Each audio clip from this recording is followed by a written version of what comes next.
जैसे ही कोरोना के केस बढ़े, देश के फार्मा सेक्टर ने दवाइयों का उत्पादन और बढ़ा दिया है। आज जनवरी फरवरी की तुलना में देश में कई गुना ज्यादा दवाइयों का प्रोडक्शन हो रहा है। इसे अभी और तेज किया जा रहा है। कल भी मेरी देश की फार्मा इंडस्ट्री के बड़े जो प्रमुख लोग हैं, उसके जो एक्सपर्ट लोग हैं, उनसे बहुत लंबी चर्चा हुई है। प्रोडक्शन बढ़ाने के लिए हर तरीके से दवाई कंपनियां की मदद ली जा रही है। हम सौभाग्यशाली हैं कि हमारे देश के पास इतना बड़ा मजबूत फार्मा सेक्टर है जो बहुत अच्छी और तेजी से दवाइयां बनाता है। इसके साथ ही अस्पतालों में बेड की संख्या को बढ़ाने का भी काम तेजी से चल रहा है। कुछ शहरों में ज्यादा डिमांड को देखते हुए विशेष और विशाल कोविड हॉस्पिटल बनाए जा रहे हैं। साथियों, पिछले वर्ष जब देश ने कोरोना के कुछ ही मरीज सामने आए थे, उसी समय भारत में कोरोना वायरस के खिलाफ प्रभावी वैक्सीन के लिए काम शुरू कर दिया था। हमारे वैज्ञानिकों ने दिन रात एक करके बहुत कम समय में देशवासियों के लिए वैक्सीन विकसित की है। आज दुनिया की सबसे सस्ती वैक्सीन भारत में है। भारत की कोल्ड चेन व्यवस्था के अनुकूल वैक्सीन हमारे पास है।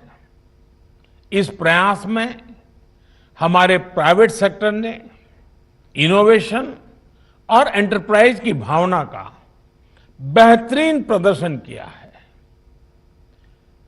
वैक्सीन्स की अप्रूवल्स और रेगुलेटरी प्रोसेसेस को फास्ट ट्रैक पर रखने के साथ ही सभी साइंटिफिक और रेगुलेटरी मदद को बढ़ाया गया है। यह एक टीम एफर्ट है जिसके कारण हमारा Bharat 2 made in India vaccine के साथ दुनिया का सबसे बड़ा टीकाकरण अभियान शुरू कर पाया।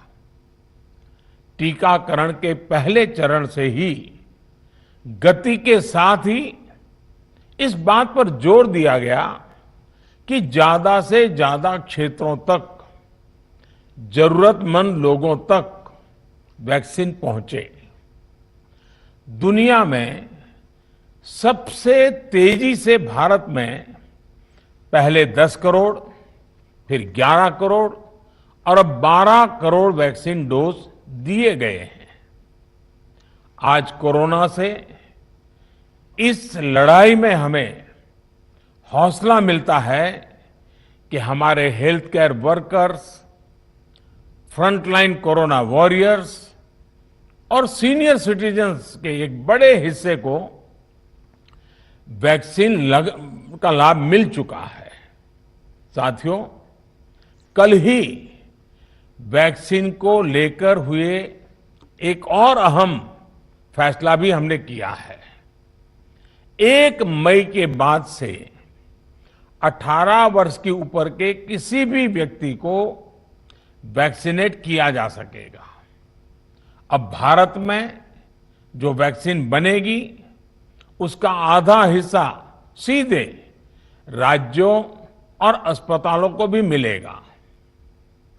इस बीच गरीबों, बुजुर्गों, निम्न मध्यम वर्ग के लोग, 45 वर्ष की आयु के ऊपर के व्यक्तियों के लिए केंद्र सरकार का जो वैक्सीन कार्यक्रम चल रहा है वो भी उतनी ही तेजी से जारी रहेगा।